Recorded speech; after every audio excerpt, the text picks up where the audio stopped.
So I'd like to call to order the meeting of City of Monona Planning Commission, Monday, November 12th, 2018. Roll call. Alder Moore, Here. Mr. Dorschel, Here. Ms. Fox, Ms. Thomas, Mr. Stein, Here. Mr. Homburg. Here. Do I have a motion to approve the minutes of October 8th, 2018? So move. Do I have a second? Second. Okay. Any discussion, additions, deletions, changes? No? Okay, that being the case, all those in favor say aye. Aye. Opposed? Okay, minutes are approved. Just asked if anybody here was not on the agenda, and it appears everybody here is on the agenda, so there are no appearances. We have no unfinished business, so we'll move right to new business.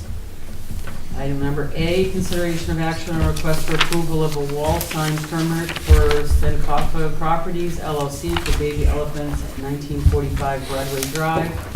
Case number S0212018. Corey? So Baby Elephants received their conditional zoning permit back in September from the Planning Commission. They are proposing a sign to replace the existing sign. I'm not sure what the existing one said, but the staff or the permit application was attached. Basically, it's replacing what was there. Appears to be that it'll be eliminated as well.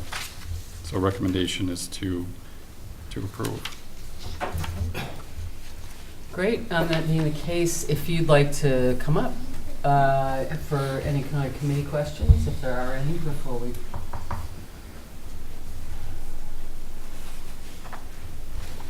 Chris, do you have any questions? I don't. One comment. You're going to go into the existing sign, It's exactly the same grade. right? yes. So Could you start by Sure. just stating your name? I am and Sheila affiliation? Williams from Capital City Signs. Okay, great. On behalf of Baby Thank you. Elephants. Okay, is it illuminated? No, it wouldn't be that illuminated. Okay. My only comment would be the recommended condition 1 I'd strike because we're not giving them whatever size they want. We're approving the proposal tonight, which is to go in that existing sign cabinet. So I'd say we approve it as proposed and probably strike condition 1 because that's kind of adds ambiguity to the whole motion. Right. Other than that, I think it's fine. Okay, great. Kathy? No do you have questions. anything? No questions, Rob? No comment. Nope, that's good. No No problem. comment? Griff, you're good? No problem. Okay. Do I have a motion to approve? As, Move approval with condition 2 as written by staff. Second. okay. All those in favor say aye. Aye. Opposed? Motion carries. Have you seen the conditions? Okay, the condition 2 just says if it's illuminated, you need to get your permits. Oh, yes, I did see that, but yes, Okay, it's all not right. illuminated. Right, thanks. Thank you. Item B, is consideration of action on request for approval of 2 wall sign permits and a monument sign permit for Madison Veterinary Specialists, care of Lacrosse Sign Group at 2407 Royal Street, case number S022-2018. Chris? I have to abstain on this. Thank you. Corey? As far as my report, the Medicine Vet received conditional approval on their zoning permit back in March from the Planning Commission. They're proposing 2 wall signs, as in the packet. There's 3 different applications there. The 2 wall signs and the landscape ground sign. As far as the zoning code, the signs don't meet the standards for size. The 2 wall signs are oriented toward the belt line. It's not located within Gateway District due to the separation between the belt line and the property with Royal Avenue. So the maximum signage area for wall signs is 150 square feet. And so they're exceeding that by roughly 29 square feet. Though independently, neither sign exceeds 150 square feet. So the variation and building elevation distance between the signs may waive Commission's consideration of an exception to the sign code standard aforementioned. The landscape ground sign meets the code standards, 60 square feet and maximum height of 5 feet. So recommending approval with conditions as presented in the report.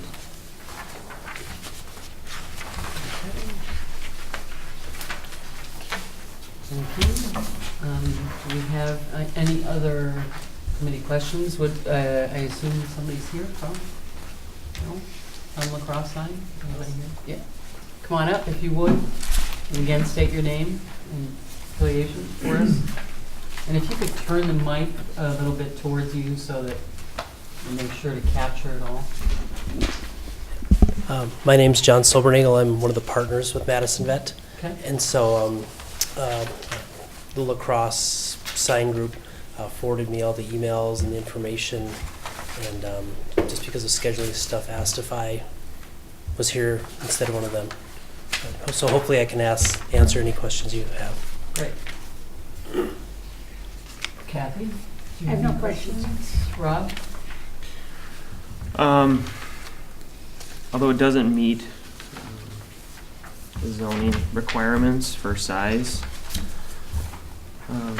given the content of the sign and where it's located on the building, and where it's oriented towards the belt line, I don't have a problem with the additional square footage of signage, personally. I'd have the same comment. I think it's appropriate size, given the length of the building and where it's placed on the building, and that it's on the belt line, where you want it to be visible, and so I don't have a problem with it either. I don't know if when we approve something that is outside the code, if do we have to add a condition or say anything about that, or that's it, so it's not precedent setting or whatever, or not? Or can we just approve it with this condition? Certainly be my impression Giving that we advice on should do We've that. done that, yeah. Yeah, we've done that in the We've done past that so in that the we're not past. setting a precedent. Right. Right. That it's. Because it does look appropriate to me for this Right. particular building, so I like the look of it, so we would just write a condition 3 in that case. Right. So you got that, Corin? Okay. Griff? We could write it as a condition 3. We could also state in granting of approval the reason why we're doing it, the Right. particular circumstances that we think justifies a departure from the rule, Right, which may be helpful right. for the future. And I Yeah. think the comments about it being oriented toward the belt line and the length of the building, I think are appropriate to put in that because of those factors, Right, that the approval is being granted in this case. right, right. So obviously, reflecting the fact that it's a unique or singular. Right, those are the Right, special factors Right. that justify a departure. correct, right. Okay. Do I have a motion to approve as? Madam Chair, Yes, could I make a procedural comment? you may. Nothing to do with this approval, but if you're contemplating that, we normally put it in as a finding of fact. With the motion, you talk about the motion, then we'll have a finding of fact, and then we'll have the conditions when we have, if the commission approves something above and beyond. Okay. And Griff, I'm sure you're very familiar with the findings of facts that we put in there. You can state it as a finding of fact. Okay, so would you, Griff, since you're very familiar with that, would you like to make that motion?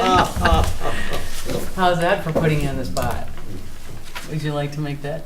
Well, the commission finds that because of the orientation of the property toward the belt line and because of the length of the property and the general dimensions of it, that an exception in size is warranted in this particular case, and therefore approves and I move on that finding, I move the approval of the sign permit application. Great. Second? Susan, we have a second? Okay. All those in favor say aye. Aye. Aye. Motion carries. Thank you. Thank you, Chris. Thank you. Item number C, condition of action on request for approval of a wall sign permit for the Cozy Home at 6330 Monona Drive, case number S0232018. Corey? Received an application for a second wall sign for business at 6330 Monona Drive. The Cozy Home currently has a wall sign that faces Monona Drive. They're looking to add one that's on the south side of the structure that faces Quick Trip. They have a letter that was in the packet with the application for the sign. The sign does meet the, as far as the 150 square feet, 10%. I did some quick measurements, and the proposed sign is roughly 76 feet. The 10% on that one side would be 155 square feet. As far as the second wall sign, it is allowed in the ordinance on a corner lot. This is not a corner lot. It's actually one lot in. So this would have to get approved by the Planning Commission as far as an exception to that rule.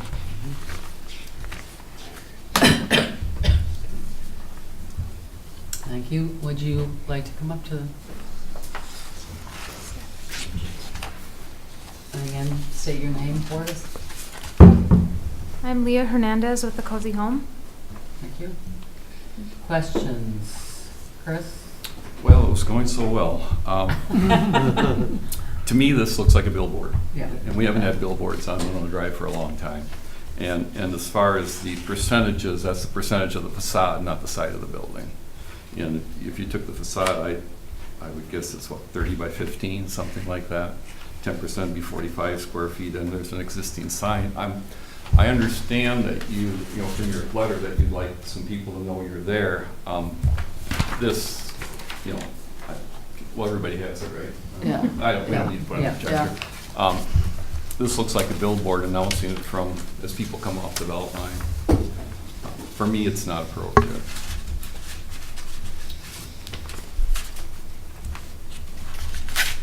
Okay, Kathy?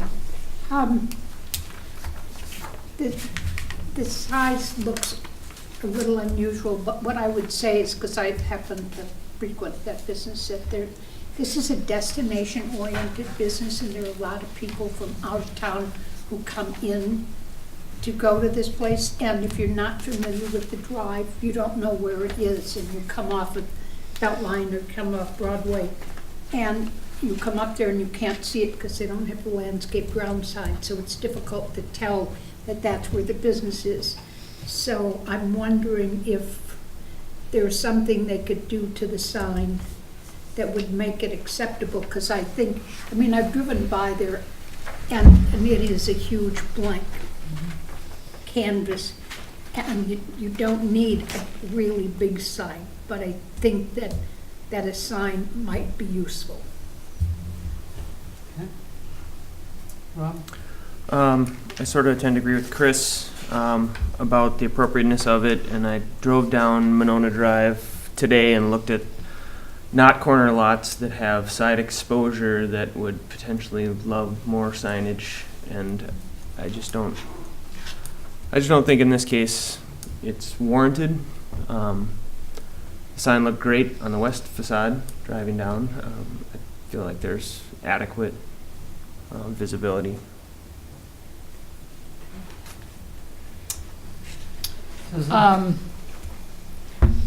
I've felt the same way about this particular sign. I don't like the look of it, but I'd be open to a different kind of sign, because it is as you're coming off the Beltline and up the drive, and I did not do what you did, Rob, and look at other places that might want it, but I want a sign on the side of the building, but I think that I'd have trouble approving this one, but if they could do a smaller version, That might seem appropriate to me. I didn't understand how the traffic and the Quick Trip would be necessarily affecting this so much, but it's more to get more visibility as you're coming up the drive that I thought it might be appropriate. I'm not sure where that leaves us, but. Hey, Griff? I think one of the things that leaps out at me is those huge numbers. That They don't need the 63 number. Right, I don't yeah. think. Huh? I don't think they need the numbers on there. I don't either. Right, Or at least not in that right. size, because the sign itself is relatively restrained in the sense that it's just black on white without a lot of elaboration. But those numbers just leap out at me. I think if you could significantly reduce the size of those numbers and perhaps reduce the size of those letters a bit, that it would be, I would see it as justified by its location. Can I just interject? Yeah. This was, the picture that you have that actually was the original, I guess, submittal that they sent to us, and that, I don't remember the square footage that we had originally. It was over 150 square feet. So when they submitted their permit application, the permit application has it, 9 feet by 8.5 feet. I mean, if you count the block on the side, I mean, that's roughly 20 feet high, that building. I don't think so. No. No. You look at the height of those windows, they're probably at 7 feet, You so count it's the probably bricks. a 15-foot high building or facade. So I don't know. I think as far as the application goes, I think they just kept the same picture, and as far as the size, it might be I did different. edit it slightly, but that was after measuring the building and measuring the numbers that I was submitting. And without having exact measurement, like a scale drawing, I was doing exactly what you're doing and trying to get it as close to that as I could, so. Is that around about 14 feet? It's, what did I count? I think so. Yeah. So it's probably pretty close to scale. Okay. It sounds like we're looking for smaller, Well, yeah. more in keeping with our, yeah. Yeah, because I guess the other point I want to make is I kind of like, I mean, because it's such a blank wall, I think it also looks nice to have something else there, just not something this big, just to go back to that point. So because otherwise it's just a totally blank wall, and it has a little interest as well as information. That's just an added point. So, Although I think to Rob's point, we do have a lot of similar walls all the way up and down Monona Drive that are not sitting on a corner.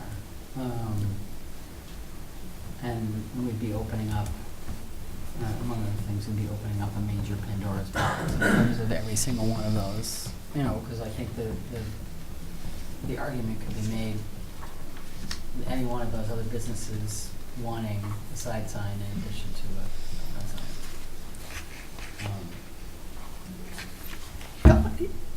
The question, and I looked when this originally came up, because they said something, a lot of the other businesses have landscape ground signs. They don't have a landscape ground sign. I don't know if you think the property there isn't enough space to. It's a small boulevard. There's, like even our next door neighbor, the salon, they have a large patch of grass in front of their building, so they got a yard sign, but ours is about a little bit bigger than the sidewalk width, so. They'd have to lose a parking stall to do it. They don't have any parking stalls to lose. right, yeah. Yeah. Would there be, Corey, would there be another, a different size that would meet a smaller size that would meet our sign code?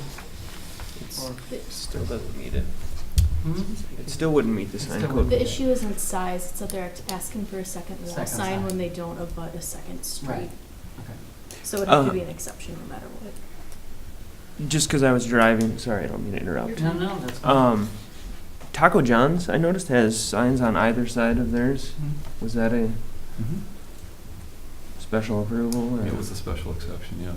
Okay. But they're like this, just, you know, they're Yep, not- they're smaller. For my problem I have with it, it's a, no offense, but it's a billboard. I mean, Right. I know you're trying to advertise, but it's a billboard. If we put billboards on the side of buildings up and down Monona Drive, in my opinion, it's going to be horrific. I can understand, I think you have a really nice sign, but I think it's hard to read in the daytime. Yeah. So I think when I'm up and down Monona Drive, I think at night it probably reads really well. I think during the daytime it's really hard to read, and I can see somebody missing it. And if there was a much smaller sign there that would be identification, so as people are looking for it, they can see it, but not this big advertisement, I'd be a lot more inclined to make an exception for it. Can you define much smaller sign? Well, you know, it'd be nice to have some numbers and figures from what's there. Our code does say 10% of the facade. The facade is the front, it's not the side, so I don't know what this is. Say it's 21 courses high. So say it's 15 by 30, the facade. That'd be 450 square feet, so you'd be allowed 45 square feet of signage. How much is that front sign? That'd be a good way to look at it. How much is left over from the signage they didn't use on the facade? And that way we could make an exception if we could get a sign there that's readable, legible from a car. Then you could say, well, you know, they've got their square footage. We allow them to put a little bit on the side here because of the unique way this building's set and the inability to have a landscape ground sign. I think you can narrow down your exception quite a bit. And you're not going along with this billboard. Look, I'm sorry, I don't mean to insult it, but To my disservice, I came up with that idea. I created that based off of something that I really love, which I don't know if anybody's been to Fort Atkinson recently, but they have a local poet, and they've got poems along downtown on a corner. It just looked really artistic, and so that's kind of what I was going for. Less of a billboard, which, as you say it now, I see what you're saying, more from an art standpoint. And just also, you know, having the second benefit of having it be our business, you know. Do you feel a need for the numbers on there because? I thought it looked cool. That's why I liked it. I purposely set the scale of the words off the numbers that I've got there. But in my original SketchUp, it was a little spaced out. There was a line between it. It was just a way of showing the address numbers as well as the building. So you know, I just liked it from an artistic standpoint, but you know, as we talk about it, it's not something I'm committed to. I also don't want a typical billboard. You know, for me, that it just doesn't really speak to our business, you know. for reference, some of the old people on this commission have spent the last 20, 30 years of our lives getting rid of pylon signs on Monona Drive and these big billboard-looking things and advertisement, and Monona Drive's almost cleaned up with all that. So to see that, it's like, oh, we're going back. Well, we had to paint over some ballerinas to get to I saw that. So, ballerinas, it's not. It's I know, kind of it's subtle art. advertising. Well- This is hard to classify as art. This is clear I know. advertising. typography, that's what I call it. Yeah, nice typography. Thank you. It's Times New Roman. Just as a question, since they can't afford to lose a parking space. That's my opinion. I would guess you. I would say the same thing, Yeah. that they've got, what have you got, 6 parking spaces? 8? Even if they felt they could, this is a large building, and I think the planning Yeah. commission would be remiss in taking any parking out of that area. We made a lot of exceptions. We rebuilt Monona Drive to be able to allow parking that normally we wouldn't do in traffic patterns. We wouldn't, just to keep the maximum parking we could for the existing buildings. Right. So I don't believe it can afford it. Right, so I guess what I'm wondering, if that's the case, if there would be any possibility of doing a ground sign where the landscaping currently is on the corner, so that the They're really, essentially it would be. That's- Quick Trip There owns really that. That's off premises. Quick Trip Quick owns Trip it. owns, Oh, that's a zero okay. lot line, that Okay, side of the building, that's okay. why it's I all wasn't- masonry. I wasn't exactly sure where the Yeah. lot line was, and it Yeah. looked like it was part of their Yeah. lot rather than crypto. Okay. Could you do something similar, but have it be, I mean, it almost looks like it could be almost half that size, maybe on,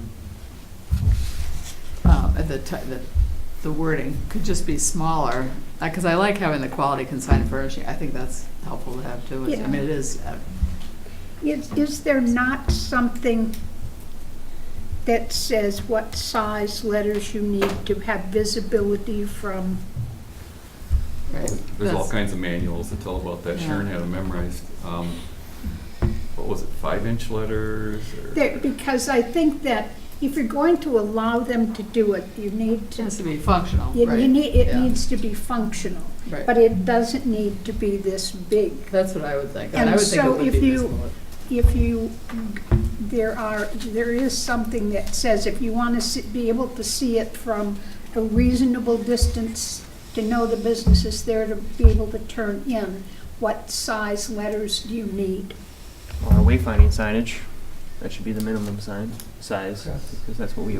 May I ask, is this urgent? Because what would be really nice is you've heard this discussion, if you could come back with a proposal you think the commission would like, something we could actually tangibly look at, because it's really hard to sit here tonight and say, well, if we adjust Right. this and adjust that, it would be nice to see something.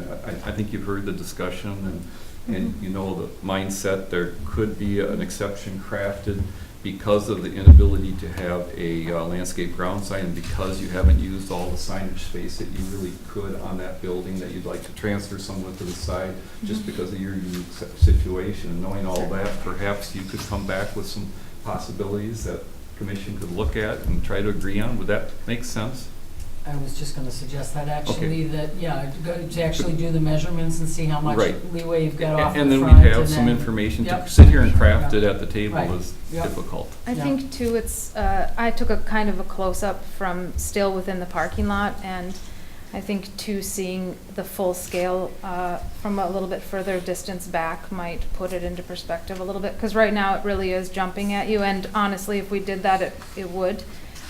But I could do that. I could certainly redo the numbers. I could even do a little research into signage lettering sizes. If I might offer just one Yes. of many opinions, if it came back anywhere near that size, I would be opposed. And I've driven by this building, I drove by tonight to look at it. But to me, if we did something that size, it would be a billboard for a fairly, no offense, but it's a fairly small business on Monona Drive with whatever you have, 30 plus or minus foot of frontage. To have that kind of signage on a building with 30 foot of frontage is excessive. Right. So I would do the math with, I mean, you know, you can do the math, you can work with Corey to do the math to come up with, again, what percentage you've got left based on what you've got in the front. At least for a guide. And as your starting point, and then, right, as a guide, and then come back to us. Okay. I'm not quite sure how to figure that out with the existing signage in the front. We would have a permit on file, a permit application for that Right. sign, so we'd have that information in the office. I can look that up and email that to you. Okay. Great. Okay. Thank you very much. Do we need to table Table or it. just want to let it go and then We have- repost it? Is it posted for action? It's posted for potential action. Move to table. Move to Second. Table, second, okay. All those in favor of tabling, say aye. Aye. Motion carries.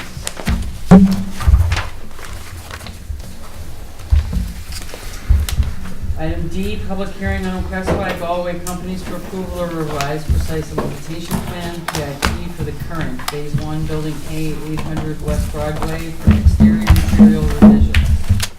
Case number 2-005-2018. Madam Chair, Yes. I need advice from the planning commission. As you all know, I'm doing the public infrastructure in the city of Monona there. Yes.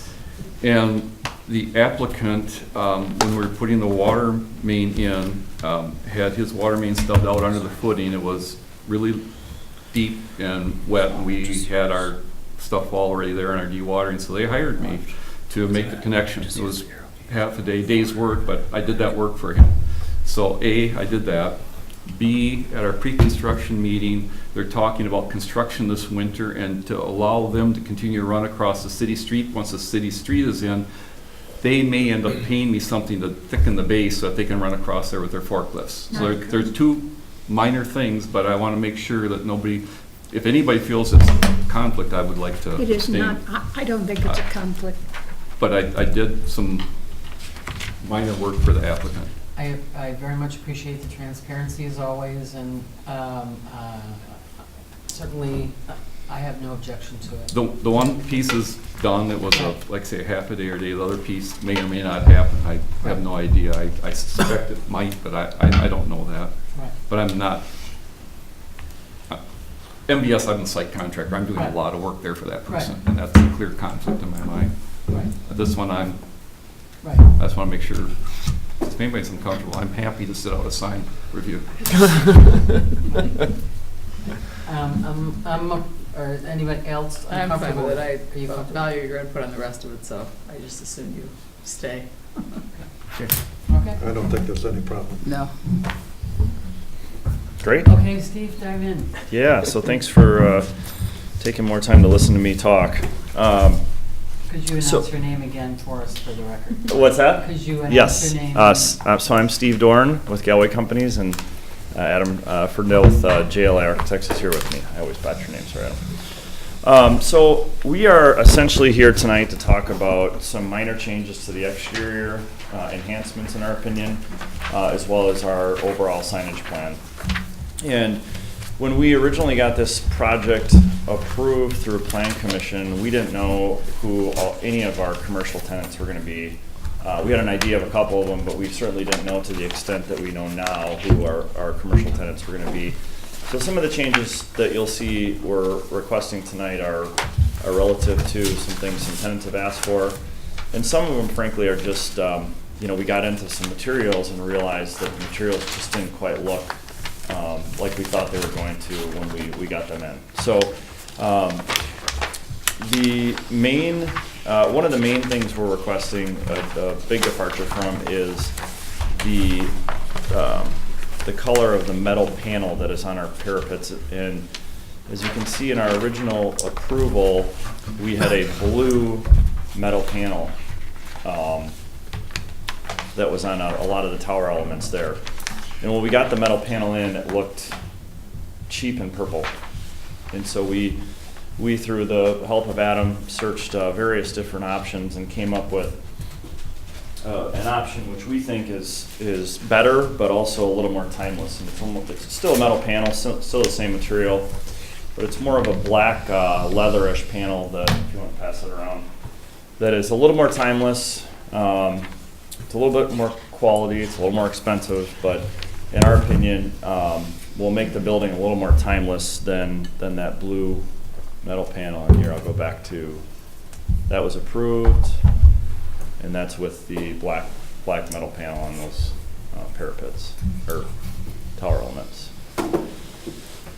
The other part of the change to the black that we thought was important is we're requesting, again tonight, several different wooden elements in the building to just bring a little more character to the building. As approved, the back of the building was pretty monolithic. Not a lot of change on the first floor. And Buck and Honey's has requested that we build them a really nice wooden kind of curved terrace on their patio. What's it? Pergola. Pergola, sorry. And as you can see, we're kind of trying to carry that into the west end of the building as well, in front of True and Forage. So True and Forage are leasing the western end cap. For those of you not familiar, True is a coffee shop, and Forage is kind of a healthy, organic kitchen. Serves kale salads, similar to a Noodles, but a little more healthy, organic options. Anyway, so we're requesting to extend that wooden pergola on a little bit smaller of a scale to stay in scale with the building. On the west end, we're also requesting to add a stairwell to that west end of the building so that the patio in front of True and Forage have access to the park. Right now, there would be zero access at all from that patio down to the park. Did I miss anything in the back? No, the only other revisions that you see in the image in front of you is down on the true and forage end. That would be the cladding material at their storefronts. So it's a white brick for forage, and it's the same wood tone panel on true. Yeah, so we'll talk about that too when we get to the front. So again, these are images of the back. That's a better 3D image of what it will look like with the pergola, as well as the change to the black panel, metal panel. This is the front of the building facing Broadway, so the south side of the building, as approved by Planning Commission. And again, you know, one of the things we really started to run into with a couple of these tenants is, you know, this looked like a residential building with retail on the bottom floor is kind of an afterthought, and instead of commercial with residential on top. And you know, we really want this to have a commercial presence on Broadway, not just to have those. You know, so many communities you see retail on the first floor and it's never successful because it's just kind of put there, and then apartments are added on top. And we really want those first floor users to have an identity that's separate from that those apartment units, so that it is successful and it is inviting and, you know, draws people in. So again, you can see the whole entire first floor is approved, pretty monolithic. We didn't know who the tenants were going to be. What we're proposing now is to add in some of the elements that we have on the back of the building as well. So the tasting room is going on the southeast end cap. They're going to be putting in a nice two-sided fireplace that not only, you know, is displayed on the inside, but also displayed on the outside towards the patio. We've wrapped that with the same wood material that we were using on the rest of the building. And then we've introduced a couple of different kinds of bricks. So again, to just kind of break up those storefronts a little bit. So this is the main beige building brick. Let me pass this around. This is the main beige building brick as approved. And on the first floor, we are introducing kind of some alternating blacker brick, same type of brick, just a little bit different color, a cream brick and a black brick in various different spots to really kind of make that first floor come alive and separate those commercial users from the residential above. Let's see if I can get, so you can kind of see a little bit more there. There's the wooden cladding material that we're proposing to wrap the true storefront next to the white brick. I mean, you can kind of see that it looks white, but it's actually more of a kind of an off white brick. And we've extended that into the other store. I'll come back to that one. So there we've extended the white and the black brick kind of in an alternating fashion on the first floor all the way around both sides. Kind of got a glimpse of it here, but we're asking for approval to also add a wooden terrace at the Buck and Honey storefront. Pergola. Pergola. Just jab me next time.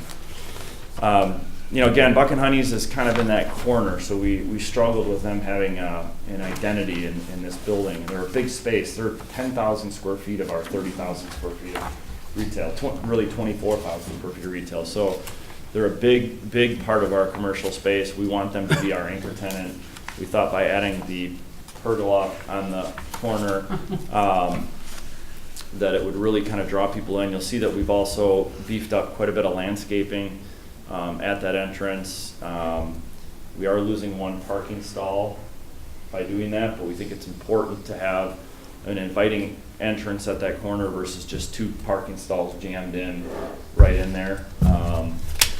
And then we're kind of still working on a plan to have some sort of architectural element that welcomes you in. You know, you can see from the pictures, one of the ideas is a couple standing canoes there to kind of welcome you in. Planted canoes. Sculpture. Yep. Some sort of sculpture would be nice. The Tommy from Buck and Honey's really wants some sort of piece of art there or some sculpture to kind of invite people into his space. So another up close view.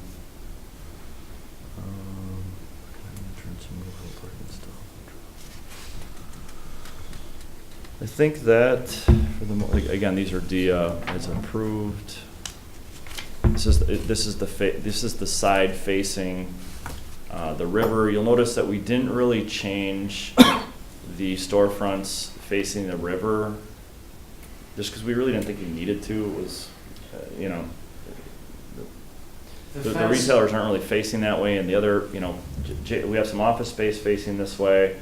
We have Buck and Honey's, which has a really predominant, you know, pergola facing the park, and which will by default face the river. But we just didn't feel the need to kind of, you know, divvy up this, and we didn't want it to be too much. We felt it was very important to make those storefronts, you know, pop and be individual from the apartments facing south towards Broadway, but we didn't feel it was necessary to have them, you know, as strong of a presence facing the river or facing the park. This facade is very much a result of the spaces inside of the lower 2 levels. So you see down towards the right, there's quite a bit of glass. That's the lower level of Buck and Honey's, and the upper level. And then you kind of have some blank wall in the middle. That's where some kitchen and back of house things are happening for the restaurant. And then there's the future JLA office and the facing up on the end. So openings moved and shifted slightly to jive with walls and interior function. Kind of a 3D image. So not much has changed on this elevation other than the change to the black metal panel from the bluish purple.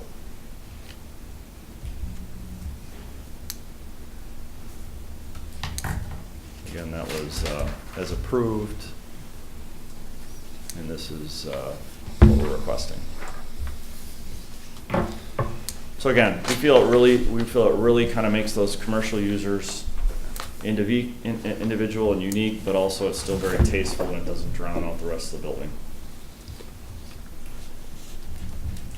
The only other material change from what was approved would be you can see the balcony recesses of the back wall of each balcony is a little bit darker. It will be in shadow, but it is a slightly darker tone of panel. This is the typical throughout the building, and then this was the lap siding behind the balconies just to make some of those vertical elements pop a little more. And before that was blue. No, those were all the same color. Okay.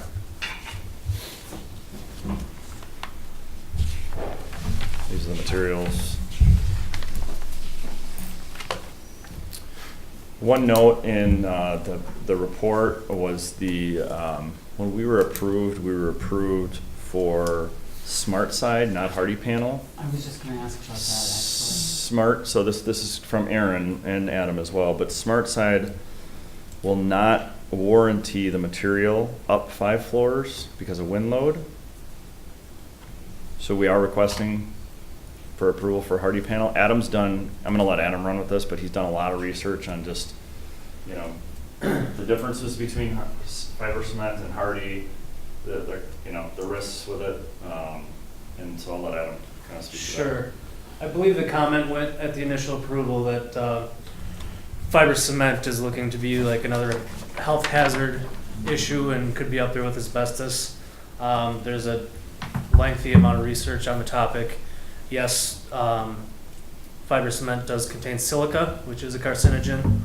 However, so does Smart Side. It's a wood dust is also a carcinogen. When looking at all the different things that contractors need to be careful about, just about everything that people are using, concrete, masonry, tile, insulation, all can cause health problems if inhaled regularly. So the contractor has certainly confirmed that they will follow all the manufacturer's recommendations and safety precautions. The most important is have a filtered vacuuming system. So it's a saw station where it's set up with basically a dust collection. So that takes care of a vast majority of the really fine particulate that can be generated when cutting. Handling it and dust runoff when you're carrying panels. They'll have to wear masks as recommended by the manufacturer. But one of the big differences with asbestos, as I'm sure you all know, is a barbed fiber, and very small quantities can cause problems with respiratory systems. Silica is definitely a known carcinogen, and has been, people have been well aware of it for 100 years. But it is generated when you cut concrete, drywall, all those things are also contain silica. So just a quick reference to the MSDS sheets for Hardy versus SmartSide, they both call out as a carcinogen for inhalation.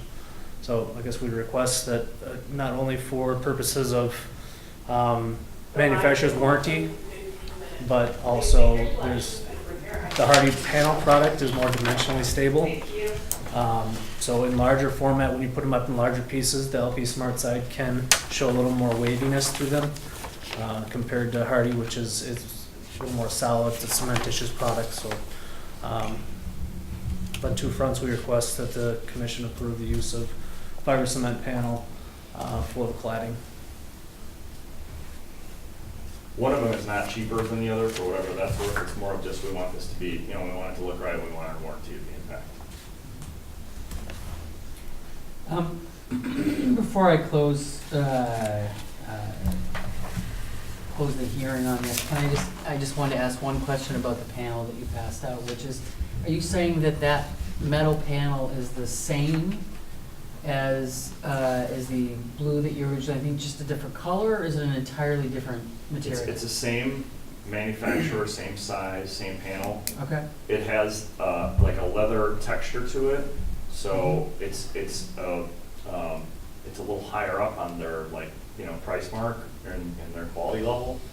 Okay. But it's the same dimension, same manufacturer. And I wish I would have brought the blue with. Yeah, it's you would have. the blue was pretty much a Kynar finished aluminum, which is very typical for metal panel products. That is also an aluminum product, but Millennium Forms in Elkhorn, so it's somewhat locally made too. They have a specialized dipping process for the aluminum that gives it that finish. So it's a relatively new product, but we're pretty excited about how it looks in a larger format. It's got a really nice feel to it. Well, assuming there's nobody else here, so given that there's nobody else here, we'll close the hearing and move on to E, which is consideration of action on the request by Galway Companies for approval of a revised precise implementation plan PIP for the current Phase 1 Building A of 800 West Broadway for exterior material revisions. Corey, do you have anything you want to weigh in on before we? No, just that the PIP was approved back in June of 2017. I included the zoning permit with conditions that Sonia had put together. That's Okay. all I need to add. Okay. Chris? Actually, I think all the changes are improvements to the look of the building. I like the pergolas or terraces or whatever we're going to call them. And I like the toned down color a little bit. I think it'll be less dated for me. The softer texture, I think, won't make it look like just a shiny panel up there. I like all that. I would agree the thing was a little monotone, and now that you know your tenants, to have a little differentiation for the businesses and have a little bit of a business front, I think is a plus for the building. So the introduction of some additional colors and the toning down of the blue panels and the pergolas, for me, are all positive. Yeah, I agree. I think they're, as you go along, you learn these things and you Sure. make some modifications. And Absolutely. they give you credit for willing to spend a few extra bucks where you need to and trying to improve your product as you go along. I think I like the changes. Great. I would agree with almost everything. Personally, I think the white brick clashes with the cream. So when I look at, especially your elevations, that's the one thing that stands out. And in your material board picture, you stand together. I don't know if I'm a person that likes a little more contrast, but to me, they don't go together. Everything else I really like. I have no problems with anything else. I just wonder about how that integrates into that elevation and if There's not those much of it. businesses do not succeed. We hope they do. I don't know if it's more for branding or if it's part of the overall scheme of the building. Yeah, so I can speak to that. So Forage, their image is white. It is a bright white metal panel that is really loud. And so the white is important to them, and you know, we needed it to make some changes to this to get them, and they're a really important issue for us. What we try to do is tone that down and to make it to look something that goes with the building, you know, and got to like the white brick, because I do agree that if we would have put a bright white metal panel up there, it would have been way too loud, and as users, you know, people do go out of business. As people go out of business over time, we would have struggled with how do we make this, you know, building flow well together, and that's why it was more to us that we, you know, added it in other parts of the building, so it did look intentional. And I think, as you notice, that's why we kind of took, you know, we kind of have four things going on, right? We have the wood panel, we have the what, you know, this kind of toned down white next to the cream, and then we have this black, and they alternate through the building. And that's why we felt that if we did it that way, you know, it did a couple of things for us. One, it really kind of, you know, it satisfied Forage, but it also helped us break those storefronts up on the commercial side to make them separate from the apartments. And so long term, we felt that that really was a good thing for the building, even if tenants went out of business. It's not so much the palette that bothers me that's off-putting, it's the two next to each other. I'd be curious to know what the rest of the commission thinks, but it's the cream next to the white. If it was the white next to the darker color next, and I don't know. It's just, for what it's worth, that doesn't appeal to me. But I'm wondering, just to that point, Rob, I'm wondering if, I mean, to that brick, the yellow brick or cream brick, if, as you like to call it, to me looks a little yellow as opposed to an almond. And I wonder if it was more, I mean, it's got more, I don't know, it seems to me. Well, this looks more tan than the yellow on the rendering, you mean? Right. The rendering looks more yellow. Yeah, I actually think that looks pretty, maybe it's just because it's sitting on a yellow podium, or a more yellow podium, but to me, it looks more, I like the brick, yeah. yeah. Yeah, it looks like, it does look different when you put it up against a beige wall, but it still is yellow compared to that taupey, it's not a taupey color, you know, it's more, but anyway, that's. I was just gonna say, I have a really good friend who is a decorator who has a home, and in her living room, she has the cream, and she has bright white curtains, and she has the white and cream. It's not anything I would ever do. Because I agree with you, it's not a color palette that I do, but it looks stunning in her home, so. It does look strange, because it looks like there's only one piece of it that's white. The picture's really deceiving, right? Because if, you know, you're looking at just colors, you're not feeling Right. it, and you're also, you're looking at it from, you know, 70 feet away in a 3D image, but when you're up and close, when this is built, it will have a much different feel. One of the other things that really helped me with the white was the notion of softening those areas with some landscaping. So you can see we're showing a bit of a steel armature for viney growths such as hops or the like, Boston ivy. So when you pair some natural features with it, it helps to me, for whatever it's worth. Susan? I don't have a real issue with it when I see the brick next to it. I mean, Could you put them up? I actually like a Just white the white and cream next to the combination. cream. I mean, I think, Please. yeah, I mean, now see and there when you hold it, you can, in some lighting, you can see a little bit of a yellow tone, I get that, but when you have it back like that, I think it works, and it's, because it's not a white, it is a little bit of a creamy white, so I think to me it works, and I guess that was my first impression too, was overall. It's okay. Good exercise. Overall, I like everything you've done here much better, because I was also worried with the blue, with the hotel, with the colors of the hotel. I just didn't, to me, that looked to me like it was going to be jarring, so I really like that you got rid of that, and I think Yeah. it was better. It was tough because that is the color of kind of our theme still, you know, the current Right. logo is all blue, and that's Right. really the reason we were pushing for that, but it just, we're Yeah. pushing too hard, it just wasn't working. Right. Brett? I don't have any problem with the change in the materials, and I agree with the concept of emphasizing more of the commercial entrances and the commercial portion of the building.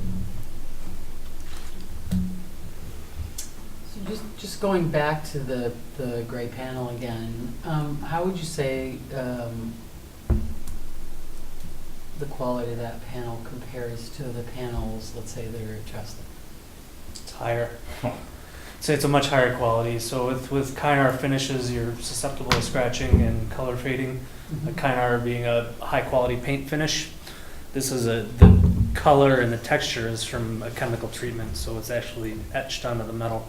But it, you know, I haven't seen that panel on a building for a long period of time, but from what the manufacturer tells us, it's gonna last 30 years plus. So. Any other comments? I personally think it looks much better too. I like the addition, I like the adding more wood. And providing the depth, and I agree with others that having the retail pop out a little bit more is a good thing. Obviously, we want them to succeed.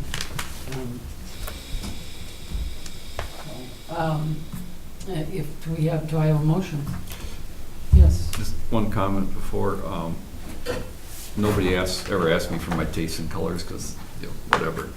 I agree with Rob. I mean, to me, it was jarring when I saw the white, but I wouldn't turn it down because of the white. You know, I do like the facades. For me, if there was a little of the gray brick right next to the white brick, that'd be easier for me to take, but we agonize over colors, yet somebody comes in 5 years later and paints their building. We don't stop them, so sometimes I'm a little conflicted on how involved we get in colors. Yeah. For whatever it's worth, I agonized over these colors. I mean, this is probably the 25th rendering I made afternoon. I mean, it really, you know, and I don't know if this helps. I mean, this is important to me that you guys are okay with this and you think it looks good. But if this helps, this is kind of what it's going to look like. You're going to have the wood, you know, and then the white, and then this, you know, so you're going to have. Like I said, it's not necessarily the combination of colors. It's the adjacency of those two together that bugs me. Would you agree that this looks a lot better than that, though? It does. The rendering Yeah. looks, Yeah, yeah. no offense, Terrific. but Yeah, it's they're not a limited on your colors. Make I or understand. break Yeah. deal. It's just Computer like as you're translation. building this great building, Yeah. does it put you in a spot should that business come? You can paint brick. I Yeah, think you sure that- can. I think the fact that it's brick and there's some shadowing in it makes it not a pure white. What color mortar? With the white, I think we would go with something pretty light, so it looks kind of White monolithic. mortar. Yeah, I guess I think of, like I said, to me it looks a little yellow, and I was thinking more of an almond than a cream, but because I do think side by side. I mean, I agree with Rob as well, but is that a showstopper? I don't. Yeah. Before there's any motion, I think you're the one that brought up the smart side, so do you have Yes. a comment on that? Can I ask one more quick question? I just want to see, and I'm just going to throw this out there, because this is, you can't really switch out materials here anymore. I mean, because we have black, we have this white, the writing, and we have the tasting room. They're kind of their own tenant. Would it make you feel more comfortable if we added in like a little bit of black right here, and then continued with the almond? Just on that one. Just on that one little piece right next to the porch. So it'd be the wood, the white, the black, this black here, and then it would go. It's not really black, it's the Great. Yeah, that charcoal color. It wouldn't be Oh, so okay. noticeable. I think so. I Yeah. mean, not seeing it, I think it would look better. That's the elevation you see from the belt line too, correct? Or Yes. from Yeah. Broadway? Because it picks up again before that building turns, right? The charcoal. Yeah, I think so. Okay. I mean, we're happy to, I mean, it was one of several options. Like I said, it's not a make or break sort of thing, but Yeah. something. Suggestion. Yeah, I mean, if Suggestion, you want to yeah. add any approval subject to that, I'm willing to do it. I value your opinion. I want it to look right too, as much as you do. Or is true, the wood? Yeah.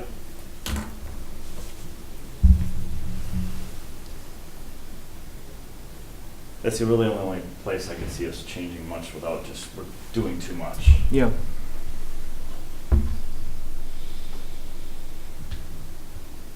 Because you could conceivably do wood on the other side of the way too, right? Instead of black. We did play with an option like that, but it just was too heavy, looked too Yeah. much. I agree. We did do a little bit of it, as you can see here. Let me go back to it. See, we are bringing it in to that end a little bit around the fireplace. Mhm.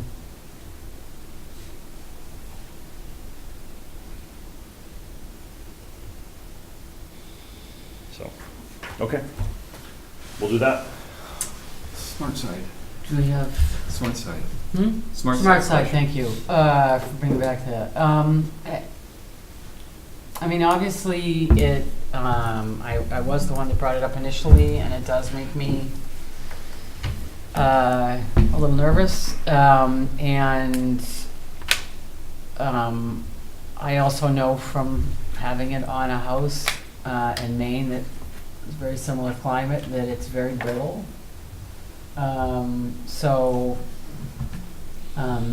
You know, I can envision somebody in the park on the other side, as an example, you know, sending a hockey puck up, or you know, given the winds and everything in this area, I could see cracking being more of an issue than I think it probably than the smart side would be. But if the smart side isn't warranted to go up 5 stories, I think that's obviously really important. So you're okay with them Yeah, choosing their material yeah. or provider? That's really, if that's, I mean, those are really the only two. Unless there's a decent alternative that would be warranted, certainly looks better, anything, you know, else that I'm aware of. I don't know if you know of another material besides those two that would have that kind of long-term warranty. Not in that price point. Yeah, I think they brought us one they know of. yeah. There's a lot of it. Yeah. You did ask about Tracer though. Yeah. The panels here are gonna look nothing like that. There won't be the waviness, the nail holes. I mean, it's, it'll all be fitted with Tamlin trim. It will look really nice. Okay. I mean, Aaron and I went and drove projects to make sure that this doesn't look anything like that. Okay. I will mention the one confidence I have in this is the builder is an owner. Yeah. That helps. It's actually gonna be the builder's laborers that are putting the siding up too, so that helps. Yeah. Got it. Okay, do I have a motion? I move that we recommend to City Council approval of the revised PIP with the rest of the verbiage staff has on there, and then strike condition 1. But we need to recommend this to council, and then council needs to make the final approval. Agreed. Second. All those in favor say aye. Aye. Motion carries. Thanks, guys.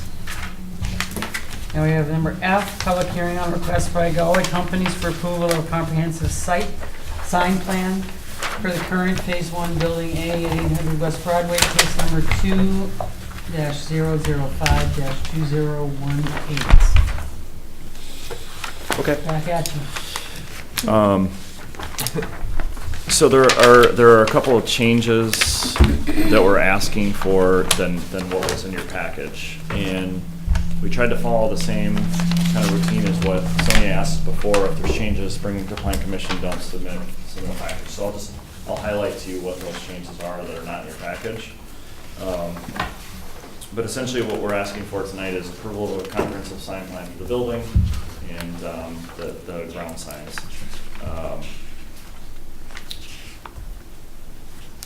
the ground signs are a tough conversation for me because Winona has this 5-foot tall ground sign rule. And, you know, I really struggle with it in the project down the street where Mr. Bruce and Qdoba are, because I have all this really nice landscaping down there. And in the summer, every month I chop it down to the ground because you can't see the signs. So it's you know, it's a conundrum. I can't have nice landscaping around my monument sign, otherwise I can't see the ton of panels as a result of having a 5-foot tall ground sign rule. So we are asking for a departure from the rule. It has been given to WPS in the past because they did one sign for an overall campus. They're obviously a much larger user than we are, and I fully understand that.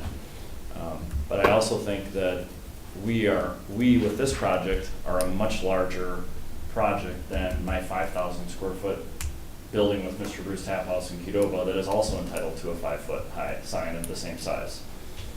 So we proposed signage that we felt was kind of in the middle, but also would still allow us to do some really nice landscaping around the signs.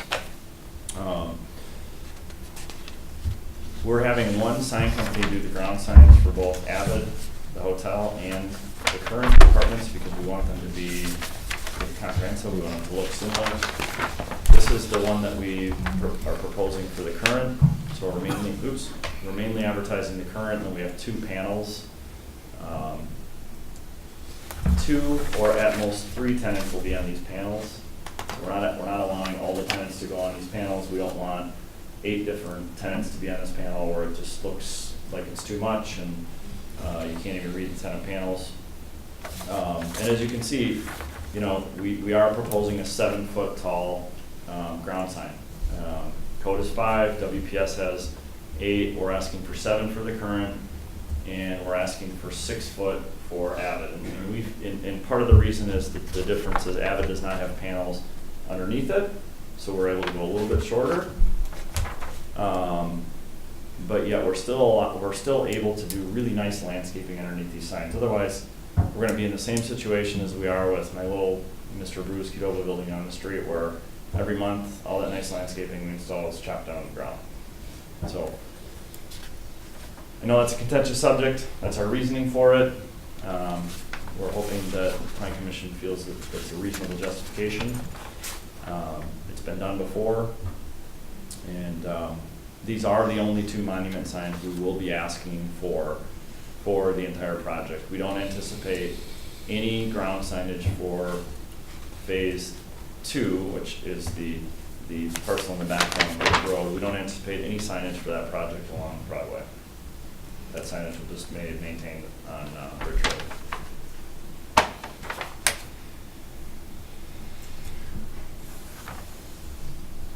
This is our overall sign plan for the building. We've highlighted several areas where we think there could potentially be a sign. Not all of these places will have signs right away, but as I was explained it, the intent of a comprehensive sign plan is to show all potential locations. I can tell you that the back part of the building facing the park, on the commercial side, we'll have a couple of office tenants. There will be no signs for those office tenants facing the park or facing the parking lot. But these are all the future potential sign locations that could go up. We have a couple of different wayfinding signs for the apartments. One underneath the canopy going up to Buck and Honey's. We have a very small one along the river. And then of course we have our town sign. We don't have any signage for the apartments along the south side of the building facing Broadway because we didn't want to, we wanted that to be for the commercial tenants. We didn't feel like the apartments needed, you know, any big sign facing Broadway. Here's some up close images of the signs, the locations. So this is along the park where Buck and Honey's is.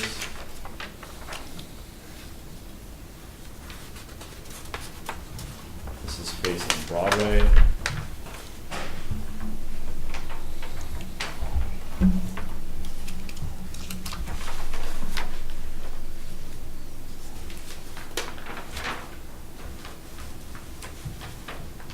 on our original submittal, you'll notice there is not a sign where we have, where it shows type B. We've added one there so Buck and Honey's is gonna have like a nice circular sign so people can actually see it from the parking lot. They also have one, which is the main sign facing Broadway, the type A sign, the perpendicular or vertical Buck and Honey sign that goes up and down. Sign that faces Broadway. That sign we've relocated from our original planning commission submittal, not that we had any approvals for signage, but originally we had it on the opposite tower and on one of the brick columns, and we're worried about natural light spillover into our apartments, so we've moved it into the stairwell, and it's kind of enclosed by the brick columns so that there won't be any light pollution to any of our residents. I can jump in there, Steve. The bar and grill, if you remember, sign was on what's now the black piece to the right, going vertically, almost the full 4 stories. But because that's directly adjacent to an apartment, felt it better to go on the wall where it is now, which is the elevator. So the windows right next to it are just elevator lobby in the corridor, and there won't, because those piers bump out farther, you won't be able to see the light from that sign from any directly adjacent window. All the signs will be required to be LED lights, no box signs will be allowed. Signs will either be LED, small artistic cabinets like Buck and Honey's, or they will be backlit halo signs. They're all going to be mounted on the first floor. They will be mounted on metal canopies, similar to if you've driven like Sequoia Commons, how those signs are mounted along Midvale.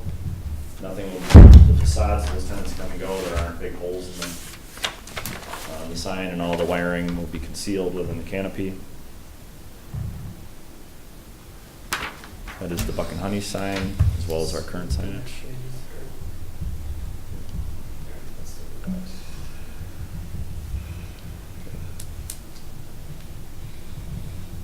Oop. So, I guess I do have one question in the plan, or in the comments, the city comments. There was a comment about no sign shall be, or no tenant shall have more than 200 square feet of signage or 10% of the sign of the building facade. Is that 150 square feet per tenant or 200 square feet per tenant? Technically, it's per facade. What? Technically, it's for the facade. For the facade? Yeah. Yeah. Okay, so I guess what we're asking for then is, for no tenant will have more than, isn't there something that no tenant can have more than 150 square feet of signage as well? That's a different signage district. Yeah. Our code doesn't specify by tenant. Oh, as it it's doesn't, written okay. now. I think our sign guy that's what I was told, so that's what I was.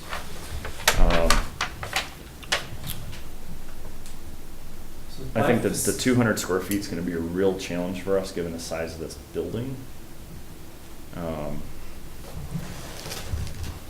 So I guess I would ask for a departure from that to follow the no more than 10% of the facade rule.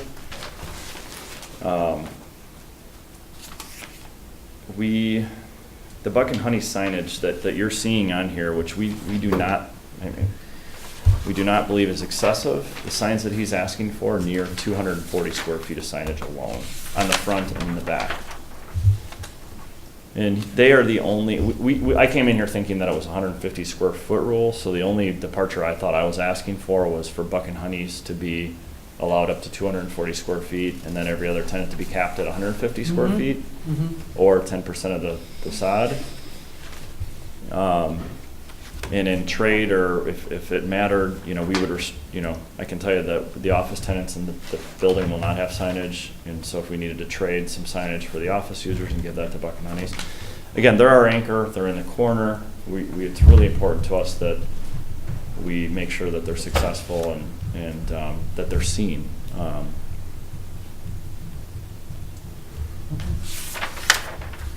It's 10% of the facade they occupy, right? So ground floor retail tenant, their facade is measured from the end of their space up to the height of their space, correct? That's typically how we've interpreted it in the past. Yep. So I guess what we would be asking for is for approval on the signs that we're presenting, you know, specifically for Buck and Honey's and the Current, and then any other tenant would have to come back, you know, for approval. But and again, I was thinking it was 150 square feet, but in my mind, we would cap all the other tenants to no more than that. No more than 2 signs per tenant. Okay.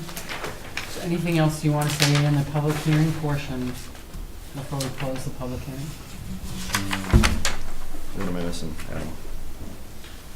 No, I think the intent of the type B signs on the canopies is to show a maximum intended sign for that tenant. So, you know, our office, for instance, is moving in next door to Buck and Honey's, and we're not looking for a huge sign. It would be much less than 10%. But, you know, if we stay within that parameter, do we still need to come back to Plan Commission for the specifics of the sign? Or is it approved at that size?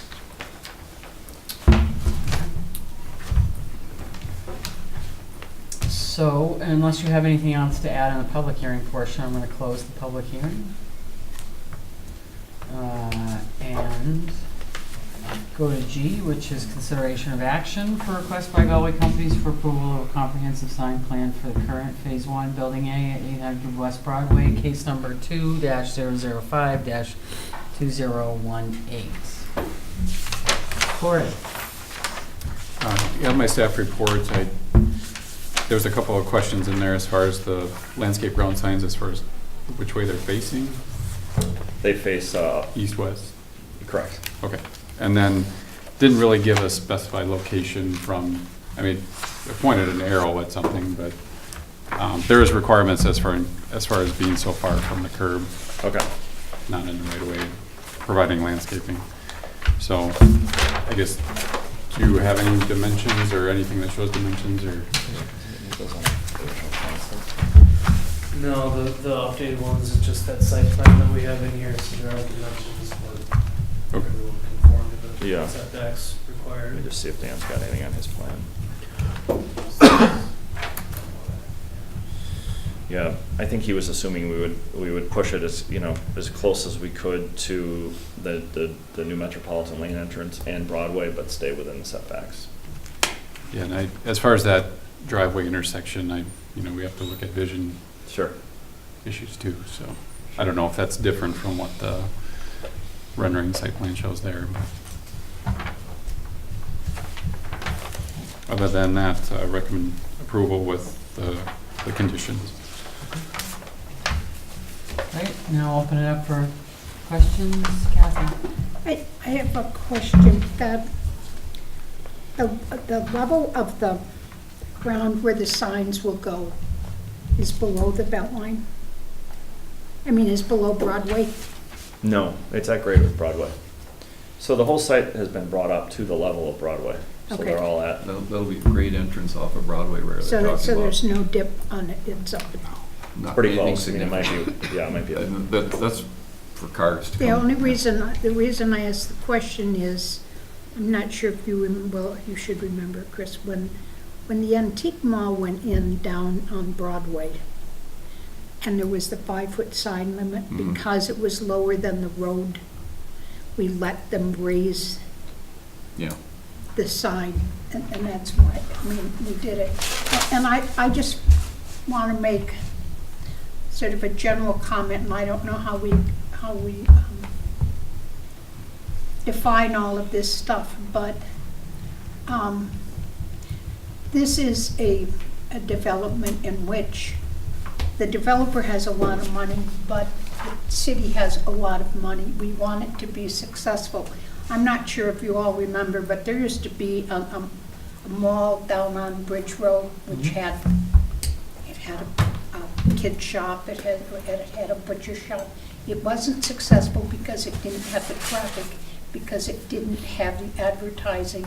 And it's really important that stuff be done tastefully, but so that traffic that is non-Monona traffic going by will see what's there, so that those businesses will be successful. So I feel it's incumbent upon all of us to be as reasonably flexible at the signage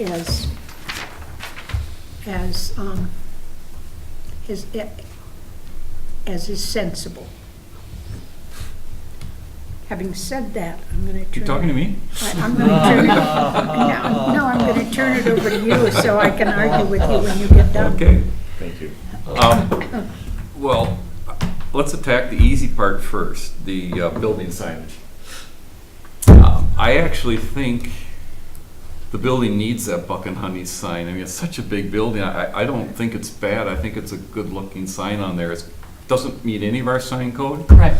but because of the mass of that building, I think it helps the building. I got to tell you that. And if the applicant is willing to forego some office signage so that Buck and Honey's can have that and an entrance sign and something over on the park, so Buck and Honey's has 3 signs or whatever, but he's foregoing some office signage, I'm okay with that. Yeah. Now, we as a community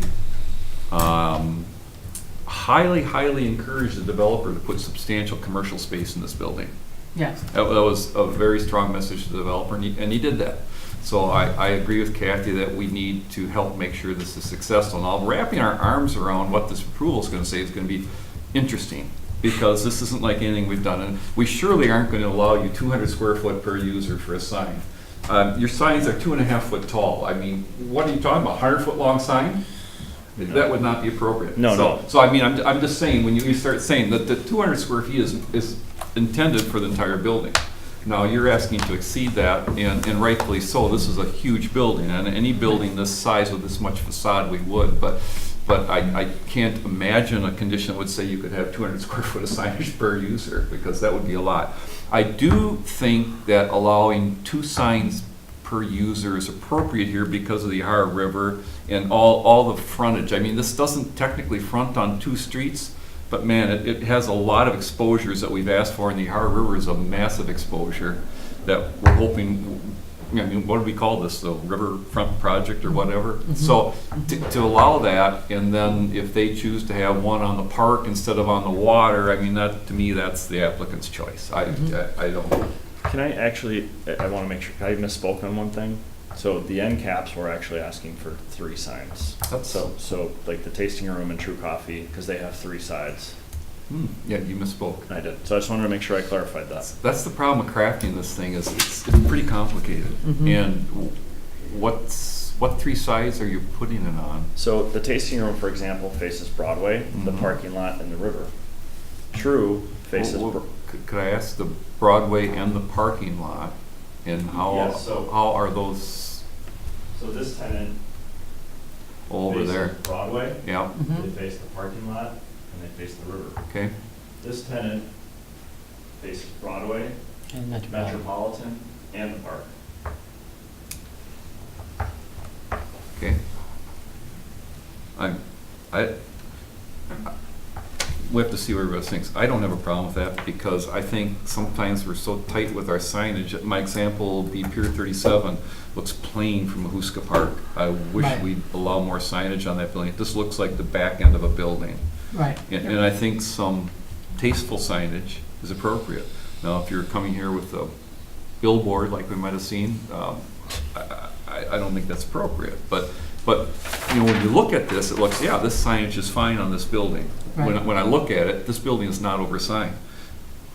I'm struggling with how we actually craft that and craft all the things we've talked about. I like the applicant's suggestion, and I'd like to even see it in part of the motion, that'll all be individually lit LED or backlit. I think that makes a very sophisticated, very nice looking signage plan. We're talking about a package for an entire building. I think that's a neat way to do it. And as long as that's what they're willing to do, I would think that would be part of the conditions on the signage package. What I don't know is how to wrap my arms around how we affect how much this signage is, because the applicant doesn't really know who's going to be everywhere yet. Can we create a signage district for this area? Yes, we absolutely can. That's what we need to do. Can I suggest something based on what I know I wouldn't allow some tenants to do anyways? Yeah, absolutely. So, what if it was something to the extent of, you know, for example, the tenants, the sizes of those signs on all the other retail tenants are about 50 square feet as shown. Are they that big? Are they 20 feet long? No, but they're, You're 2.5 foot tall max. let me go to this last page that Dan had in here. 2.5 foot tall, 50 square feet be a 20 foot long sign. Okay, so, right, Adam, that one's 2'6" by, Length varies, it says, right? so what would that be, Chris? That would be, I don't see any of these canopy signs exceeding 10 feet, quite honestly. so that Well, would be those see 10 25 square square feet. Yeah, and we're not gonna allow anything much bigger than that anyways. I mean, what we're trying to create is a signage district, so Right. that once we do this and everybody's on board, it's really a staff approval for a sign. This Right. is- So, just out of curiosity, did we create a district or otherwise set precedent with Tressa in any way? Traceta, they didn't It's ask for much this much smaller. signage, and they don't have this kind of commercial. We did, for example, for the buildings at Pier 37, but it was never a problem going over the 200 square foot of signage per facade. This is a much larger building. Yeah, I just was thinking of the big waypoint on the That was an Beltline individual. sign, so Yeah, I it's didn't not- know if there were any exceptions Yeah. made at all to the building. Yeah, we made exception to allow a Yeah. second sign there. There was a Right. signage package for Yeah, Trista. it was a package, but this is A little different. different because you're trying to create something Yeah. that they can come and go with signs, and we don't really want to see it every time they change one tenant sign, do we? Right. As a They're not commission? they're not gonna have tenants that are gonna move out. Great, better yet. Thank you. I hope that's true. No, okay, so what if it was something, Chris, like no tenant, so Buck and Honey's is kind of their own package, right? We have to create a finding Yeah. of fact. So, but for every other Chris is tenant- really good at those. What if, for every other tenant, no sign shall be higher than 2'6". Well, we have that in the packet you submitted. Yeah. So that's part of the packet, because Yeah. whatever we craft for an approval, this is part of the approval Yeah. that Right. we have. Right. So I don't see anything higher than that 2'6". I don't either. That would be, we wouldn't have to make it a condition, it's part of what you submitted. Yep. And Buck and Honey's is part of what you submitted. Well, but one of the reasons you might wanna make it a condition is because when a new tenant comes in and wants something that's different. We would have to meet what's been submitted, Okay. We're not gonna allow higher than 2'6". yeah. It's just, It- like, it I just really would want them have. all to be. So, can I ask too, on this, so the whole commission's aware of this, you're putting these signs on top of your canopies, Yep. which we don't normally, but it's not a rooftop sign, it's a canopy. Right. We'll make sure everybody's good with that, so you've got, it's not attached to the brick, it's attached to the canopy. Most of them. There are a couple that are attached to brick. I For see example, that. like where the Current is, Yep, and yep. Buck and Honey's does have one logo But you're attached. also suggesting some that'll be out towards the end, maybe not quite to the end, but towards the end of the Correct. canopy. Correct. And then, I wasn't sure when I looked at it, the Buck and Honey's towards the park, is that on the brick? No, it's on the canopy, it's on the pergola. What'd you call that? Sorry? Pergola? It's on the record. Did you hear that? Yep. Hey, I'm just You listening. missed- you missed. I'm just listening. So that's on the pergola too then, so that's like a canopy. Mm-hmm. We're deaf on rooftop signs, that's not really a rooftop, but it is different than what our sign code says. Right. So that would need to be part of the sign And- package. Chris, what do you think in terms of the, and I think Corey's point was a good one about the 7 foot for the main sign.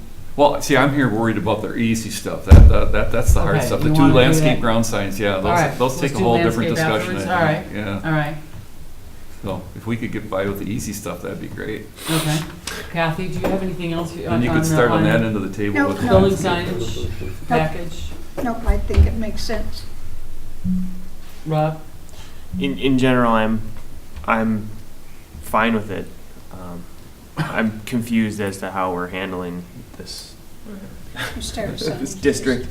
Yeah, and I'm not sure how we do that, but in general, I have no issues with what's being presented. Can do whatever we declare so is so. It is true, until someone takes us to court. That's all. Okay, Susan? I I think it makes sense. So, yeah, I was having the same issue with how exactly we're doing it, but it sounds to me like what you're saying is if we approve this as a design, since all the other tenants fall into these examples, that kind of takes care of it, doesn't it? Mhm. So Griff, you're gonna tell us how to do it, since you. Oh, no. No, I have no basic problem with it. I think the Bucket Honeys is a reasonable exception, and the general plan for the showing of the retail tenants is fine.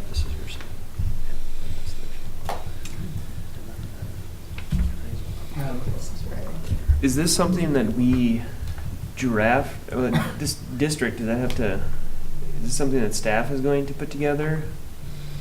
And this comes back for approval? No, we're gonna try to craft it tonight, I thought. Yeah. No, Just we with can do conditions. it. I'm just, We put the rules down and say, and these are the rules of the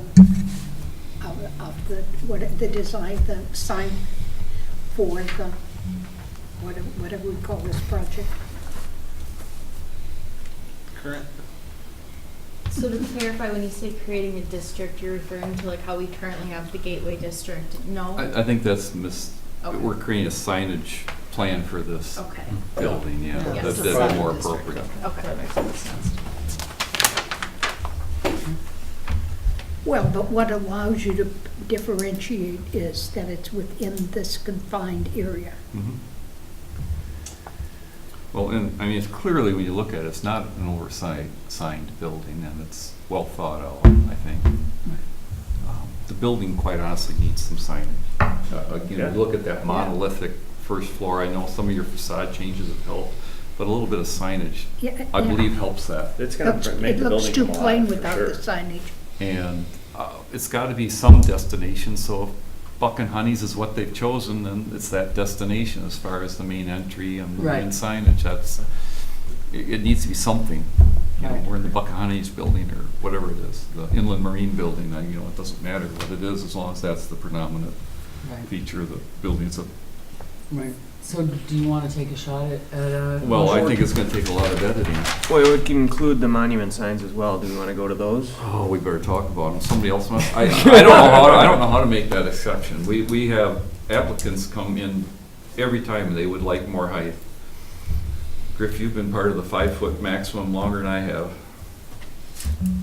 Well, we have made exceptions from time to time, but Not we for, haven't not for a made site it. this small. But the question is, can you do it just on the basis of the landscaping, or if that's the case, maybe we should reconsider it for all our landscape problems, if landscaping is a problem. Is the elevation of the two signs at the level of Broadway? Sure.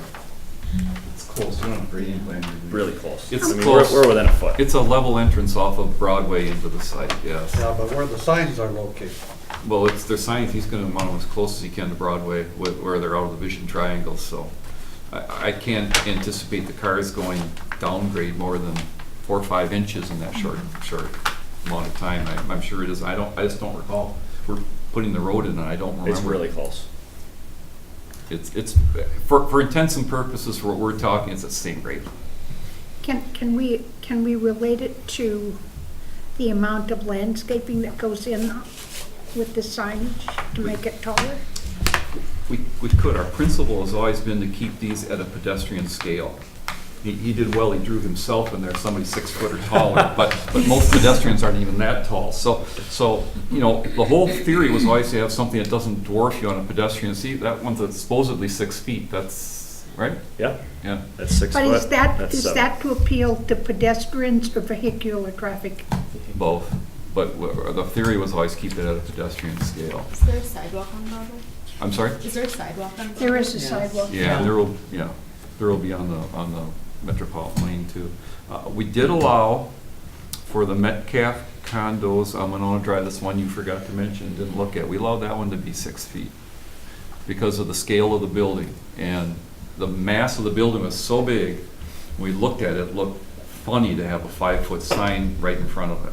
And if you guys remember, we used that as the finding of fact for allowing a bigger sign on that one. And that building is not as big as either this or the hotel, I don't believe. In my opinion, this qualifies in that same category. The size of this building, in my opinion, should have a larger sign. It And would that's why make- we, the reason we scaled Avid down was because they didn't, they don't have panels underneath it, and, we thought we could really do still nice landscaping underneath it. And it is a smaller building than our project too, so we scaled them down from what the current is. I mean, how tall is the top wooden piece? How, 7 feet.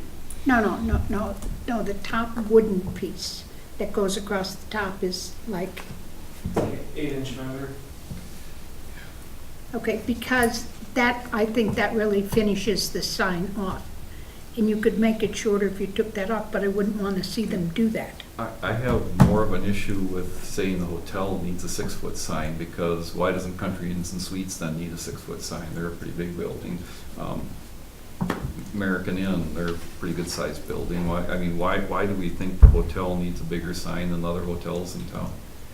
What's the Because they exception? asked and the others didn't. Oh, I'm sure they've asked. We probably said no.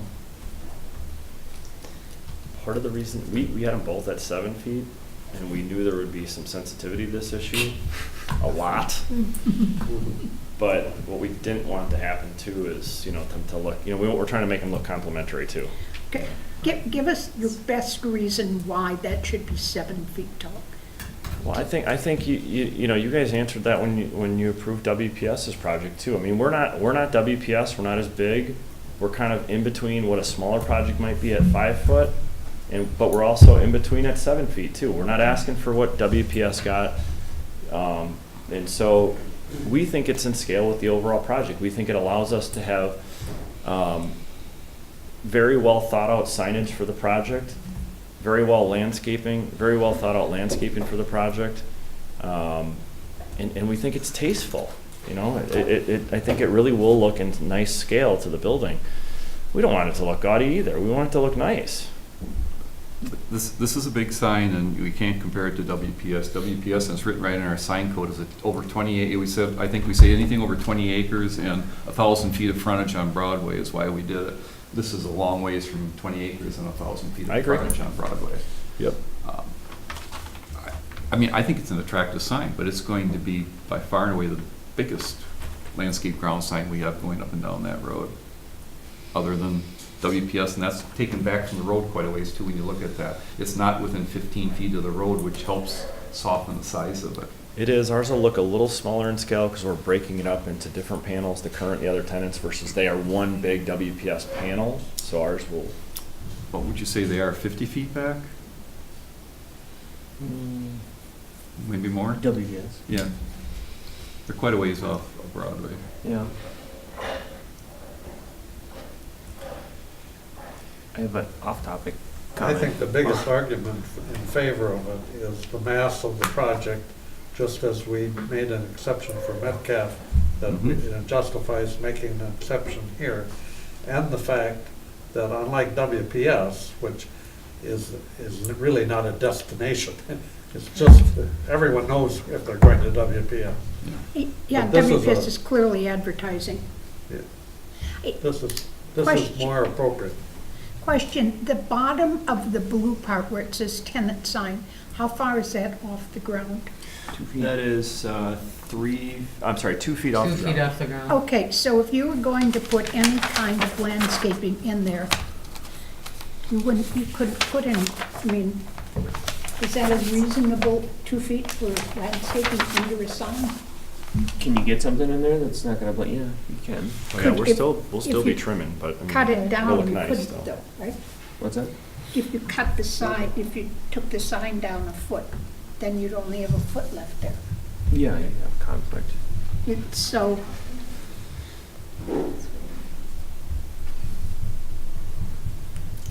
Steve, what's the actual height of the current sign?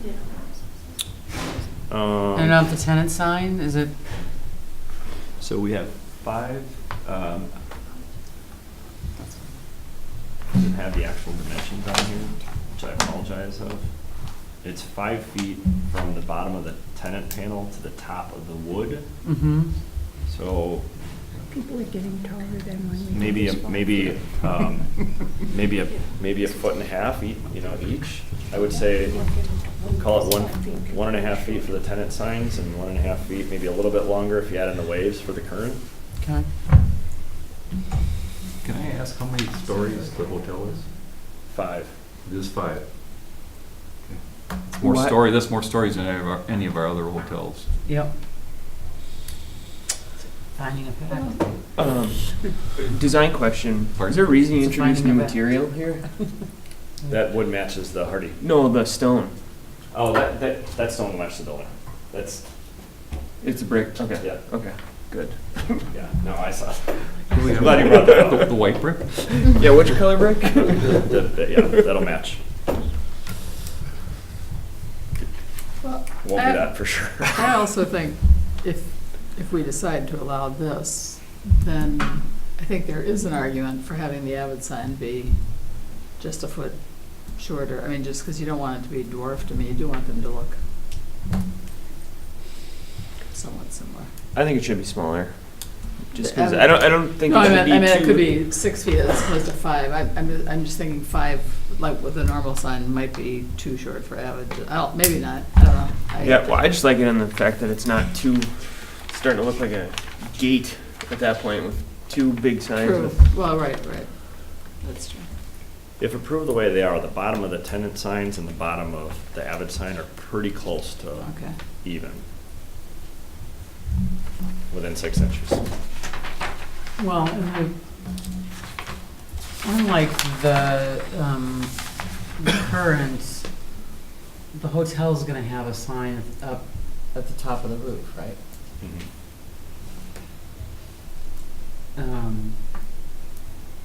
So just in terms of, and it's not all, and so just in terms of marketing or whatever, you've got that sign at the top of the hotel where you don't have it at the front. You don't have something else at the 5 feet up, 5 stories up. This is another Sharon question. That is the height of the letters if and the we're distance creating you a can see it new from. district Yes. for this site, could we make the It's a district signage plan for the site. signage plan? Yeah. Okay, so Creating a new district would be an ordinance change, Yeah. which we could do as part of the rewrite that we're going through, but I don't know if that's something we really want. The other question that I have is that, and this is Sharon Devonish, when she was on here, we would always talk about this. You have to be able to see, if the signs are to be useful, you have to be able to see them from a distance that would allow you to safely turn in. So one of my questions is, how high are those, does it say the current? I mean, how tall are those letters? Kathy was just asking the same thing, so I don't have the actual dimensions on here, but I believe the tenant panels are about 1.5 feet, and then the current panel is about 1.5 feet as well, but then there's the waves underneath, which make it slightly taller than the tenant Because that's the other thing, the speed limit on Broadway is faster than it is Right. on any of the other streets. And so if you don't want to slam on your brakes to turn in, so you have to be able to see it in a reasonable distance, which requires a slightly larger sign. Well, and that's, actually, that's my thought around the hotel sign too, which is, again, to say that when you're on Metropolitan, you're not speeding at 40 miles an hour. No, but if you're on Broadway, you are. Right, but what I'm saying is that if you're gonna turn in I'm assuming that this, is this hotel sign also on Broadway? Yes, yep, they're Oh, both. okay, I yep. was thinking it was actually set off. No, they'd both be in line with each other perpendicular to Broadway.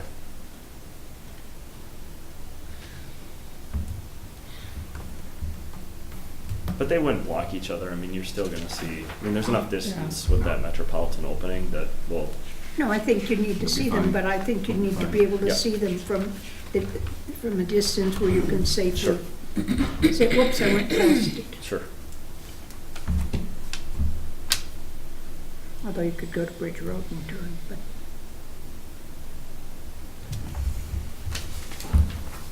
Does anybody have a? I'm gonna need a lot of help on this. Yeah, but I'll start it. Okay. Move approval, finding of fact, one, because of the mass and the height of the buildings, the taller landscape ground signs are being allowed. Finding of fact, number two, that, again, because of the size of this project, the Buck and Honeys, which is the anchor tenant, is being allowed additional signage. And some of that is being is in exchange for not putting signage on the offices. And they are being allowed the additional signage as the anchor tenant for the building. And you'll probably word that better than I did. We're gonna strike condition 1 because I don't know how to change that. So condition 2, which I guess would be 1 now, the landscape ground sign shall not exceed 60 square feet with maximum height as submitted. Shall be, let's just have another condition, the landscape ground sign shall be a minimum of 50 feet from the curb and out of the vision triangle, with the final location map submitted to staff for approval. The landscaping for the landscape ground sign shall be submitted to staff for approval. Whatever number we're at, just strike if the signs are to be illuminated. To say an electrical permit shall be obtained from the city's building inspector.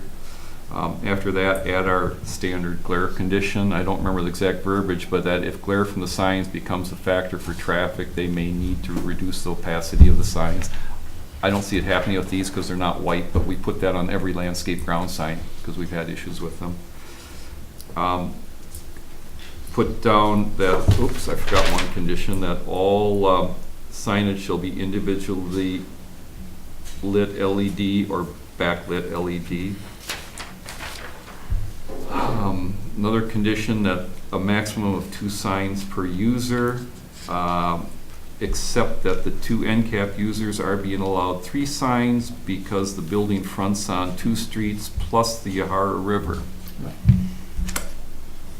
And I'm open for suggestions after. Oh, we have to have a second. It's a good No, job. now I'm open for suggestions.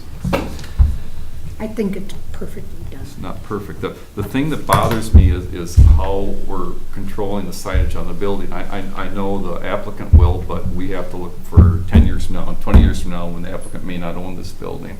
I think we somewhat limit it by the 2.5 foot. As submitted, it's a maximum of 2.5 foot high. Yeah. But what I wouldn't want to see is how we limit that they can't come in there and all of a sudden have a sign that's 30 feet long or 40 feet long. Because we can't, right. with the Supreme Court ruling, we can't limit what they put in that sign, so we somehow need to limit the length of that sign. And I need to know how we can do that without handcuffing you. That's why I didn't put it in yet. Does that make sense to everybody else? It does. Because somebody could come in, we've got the greatest food on the east side, and that could be their sign, and it'd be a massive sign. Good. Can I make a suggestion? I would love one. For the individual signs, we're gonna limit it to 2.5 feet in height. Mm-hmm. Say that the length is limited so that the overall size of that does not exceed 10% of the retail tenant's space. Well, we already kind of, we haven't, I took it out, but of that facade. It's not their space, it would be just that facade.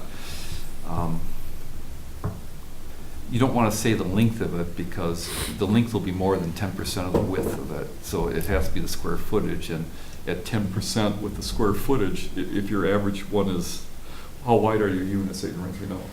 They're all over the board. Some are 30 to 40. Yeah. So 40 feet by what's over 10, right? 14. What if we just said no? 400, 500, 600 square feet. So you get a 60 square foot sign. That's too much. I'm going to tell you right now. I just think at 2.5 foot tall, 60 square feet is too much. What if we just said no sign can be longer than 15 feet? And if they, that would help me. If I have somebody that wants more, then I'll come back.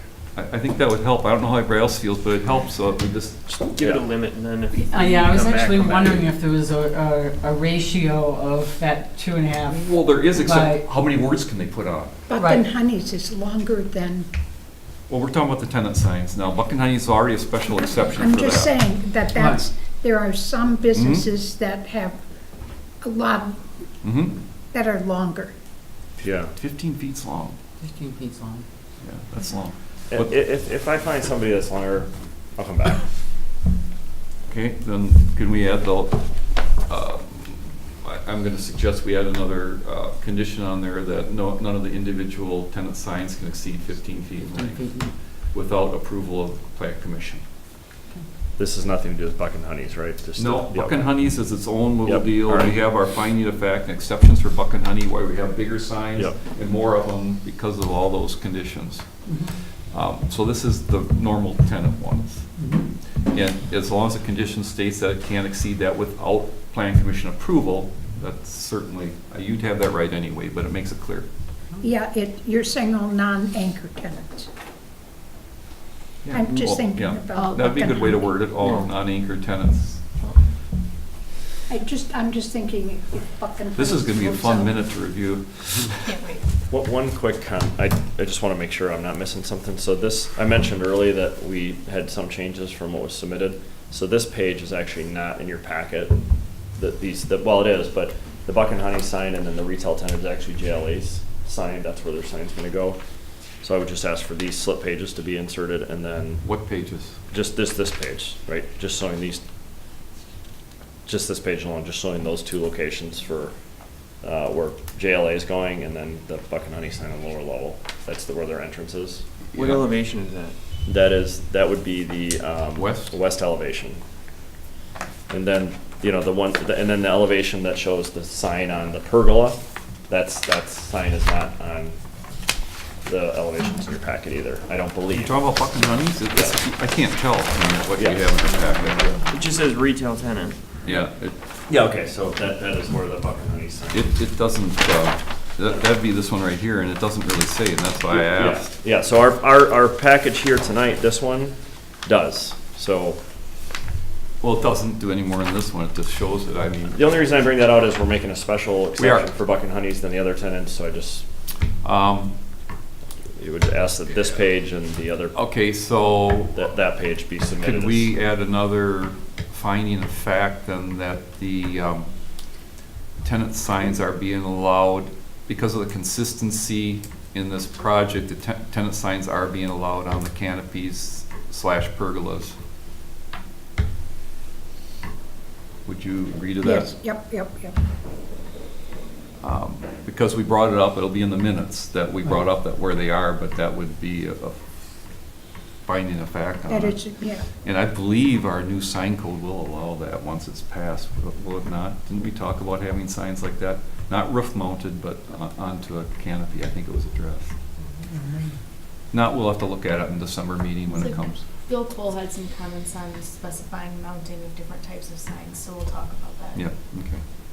For now, we'll email these two pages to Corey so they can put them in the. Yeah, they have to be in the record. Yep. we'll do that. Anything else for the motion as written? Nice job once again, Chris. I don't know, have we covered it all? No? Do I have a second?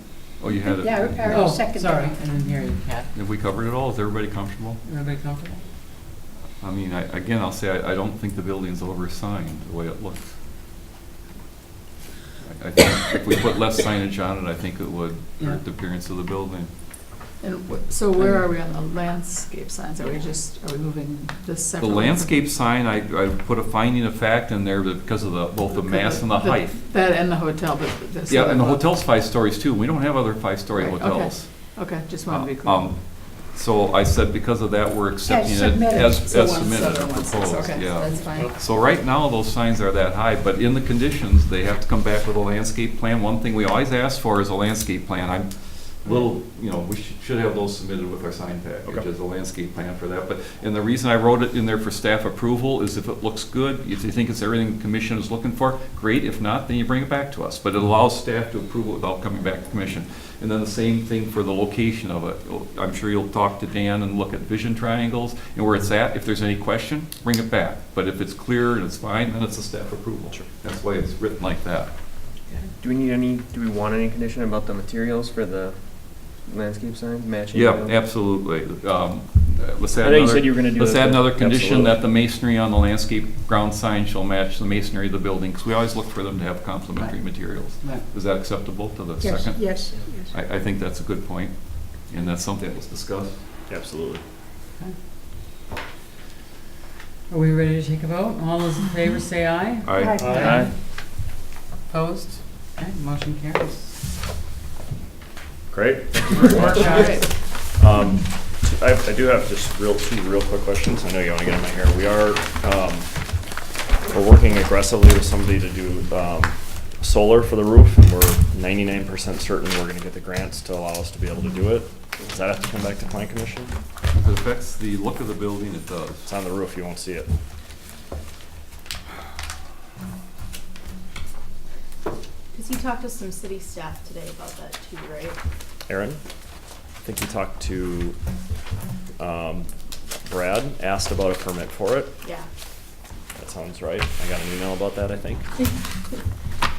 So you can assure us that nobody will drive by and call up somebody on the plan commission and say, what is that ugly looking stuff on the top of the building? Can't see them. They're covered, I mean, they're recessed down in. I would suggest to recess. staff that if it's visible, Yeah. then it should be addressed by Plan Commission. If it's not visible, it's no different than any other mechanical up on that rooftop that's Right. a screen mechanical. Right. Would that be appropriate? Right. Okay. From the belt line, you could likely see some of them up there. If They're they're low tilted. profile, they're very low Should be profile on the applauded. roof, it's a ballasted system, but, from the belt line, you could Yeah. very likely see. You It's should cool, be, it's you PV should be panels. watching the road if you're on the belt line, It's a good point. unless you're a passenger. This is a huge, in my view, and certainly in the view of the sustainability committee, this is a huge development. As you know, this has been something we've been working for a long Mhm. time, and I think it's gonna be, you'll have bragging rights I for think being it's the great. first It's just, private development in Monona. if it's aesthetics, we should. Yeah, and I think aesthetically, yeah, I mean, obviously panels have gotten, We've approved them on top of the Yeah. city's building Yeah, over right. there yeah, by Southtown, and you can see Yeah. them quite clearly. yeah, But we still looked at them yeah, and approved sure, them. for sure. We're happy to, I mean, if you want us to Yeah. bring it back, it's not, I don't think it's anything that's gonna be contentious, so if you think that you'd like to see them, not a big They're deal. gonna, you're saying they're gonna be recessed. Yeah, in the roof, yeah. If you can't reasonably see them, I don't think we need to look at Right. them. Okay. Right. If you can So reasonably let's just see them, what- then I right. think we should Right. act on it. Because Right. we've approved a package with the elevations. Yeah, Okay, and then one last thing, Aaron has No, been. the last one was the last. Well, no, I said two things. Oh. And then, Aaron's been working with Tesla on some Tesla charging stations on a few projects, so we've wired conduits in. If we do one of those, does that come back to Plan You Commission? know, that'd be awesome.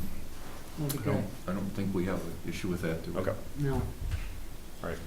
If you want More to. charging stations. I just want, so if If the you like to permit see thing, us, if the you wanna permit come thing back comes and up, see that us? way Corey, knows, he can tell Brad, hey, don't, we don't need to, You I get don't one. even know how permit for. Will that only charge Tesla or any electric vehicle? Well, I think we're gonna get them for free, maybe, But maybe. would it charge any electric vehicle then? I don't think so. No. We are putting two in the basement for sure, that will Okay. charge any vehicle for the residents, but Good. these are more, I think, for just. Look at your client base. Are it gonna be mostly Teslas or mostly a lot of different ones? Well, I don't know. You might, to Chris's point, you might wanna consider putting, because, I mean, our charging station is You know. just at the community center. All I'm saying is if Yeah, you're well, they gonna work. dedicate a stall to it, it could have a Tesla charging and another charging right in the same stall. Right, exactly. I'll talk to Aaron about it. Aaron's been running with it, so. You're gonna have the heavy electrical there. Yeah. Just have both plugs. Yeah. I think the Tesla thing is a standalone thing that Tesla supplies, but if we have got power out to those I was things. just gonna say, you got a lot of power right to that. Yeah, all right, we'll definitely dig into it. I know we're doing in the basement too, for sure, that are non-brand identifiable, they can be for any electric car, so. All right, well, thank you all for your time. Thank you. So, can I just, Steve, I just wanted to clarify, so far we have True Coffee, the Tasting Room, Forge Kitchen, and Buckingham, and Yeah. are there any others that are? We have 2,000 square feet left, that's it. Okay. So we've leased some space to JLA, our architect. We've leased some space for some office space. And then there's 2,000 square feet left in between Forage and Buck and Honey's that face Broadway. Did you say it's a total of 24? I thought it was 26. Well, it's It was 26. It's 20, it's actually bigger than that if you count it's like 30 if you count Okay. all of the Buck and Honey space. Okay. So part of it is, I'm taking off some of the office space, which I don't really count as retail. You do count it as commercial. Yes, we do. But I look at like for parking for my own, just to get comfortable with it. I don't really count it as heavy as I do the retail. So if we include the City of Monona space, it hits 30. Because That- getting closer when we include that space. Yep, yep. Okay. So, Thank you. all right, thanks for your time. Thank you. Okay, reports from staff and commission members. So regarding the sign code rewrite on Friday, our consultants at Vanderwall had a conversation with Bill Cole to go over his comments because he's reviewed the draft that came before Plan Commission. Bill had some concerns specifically regarding the regulation of commercial logos, colors, messages. And so they've talked about it. Vanderwall is going to be bringing a new draft of the code back on December 10th that's going to incorporate any of the comments that we had at our last meeting on, I think it was September 10th? Or October 8th, it's November, as well as Bill Cole's comments. So you'll see those integrated. They're going to put a highlighted document together like what we saw last time so we can see what all those changes and comments are. Have another conversation about it. And then after it goes through Plan Commission in December, we'd like to organize a open house of sorts with MESBA, the Monona Eastside Business Alliance, to try and get some community and business owner feedback on the draft. And then once we've done that, make edits and then start moving forward with the approval process. Any questions on that timeline? Does that all sound reasonable? It does. Okay.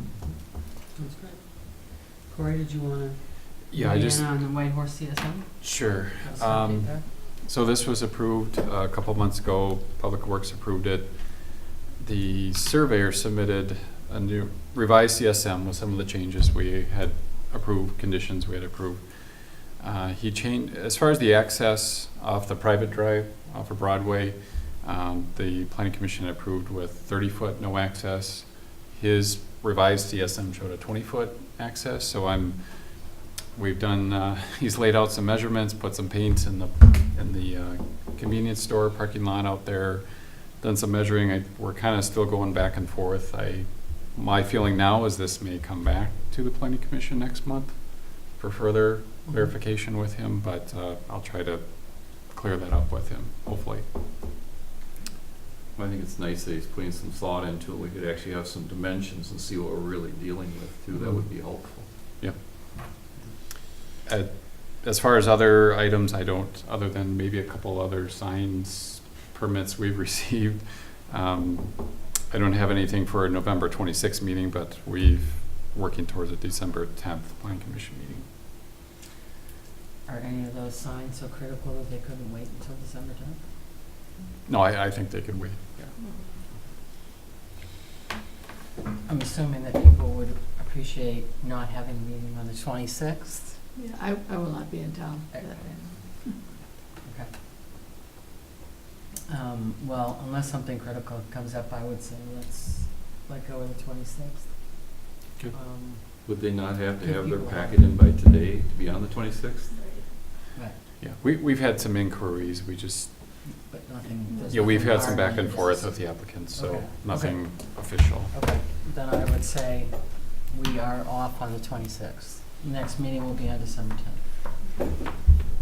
And no, we're not going to meet on December 24th. Form would be difficult.